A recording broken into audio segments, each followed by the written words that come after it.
Pune rash driving प्रकरणातील अल्पवयीन मुलाचा जामीन रद्द, 5 जूनपर्यंत बालसुधारगृहामध्ये रवानगी, सज्ञान असल्याचा निर्णय पोलीस तपासानंतर घेणार.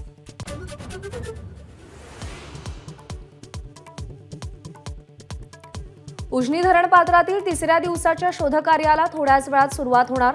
बेपत्ता झालेल्या 6 पैकी एकाचाही दुसऱ्या दिवशी शोध लागलेला नाही.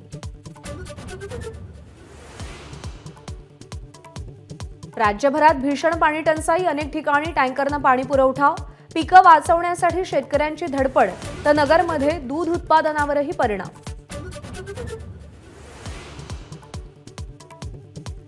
करवीरचे काँग्रेस आमदार पीएन पाटील यांचं निधन, बाथरूममध्ये पाय घसरून पडल्यानं डोक्याला मार लागला होता. उपचारादरम्यान वयाच्या 71व्या वर्षी घेतला अखेरचा श्वास. मुंबईतल्या मतदानाच्या दिवशीची उद्धव ठाकरेंची पत्रकार परिषद निवडणूक आयोग तपासणार. मतदान सुरू असताना आयोगावर आरोप केल्याची आशिष शेलार यांची टीका.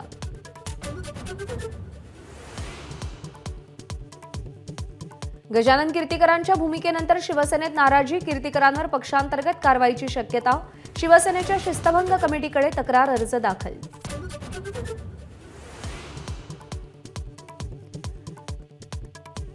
विराट कोहलीची बंगळुरू आयपीएलच्या स्पर्धेतून बाहेर, एलिमिनेटर मॅचमध्ये राजस्थानकडून आरसीबी पराभूत, हेटमायर परागच्या बॅटिंगमुळे राजस्थान दुसऱ्या क्वालिफायरमध्ये दाखल.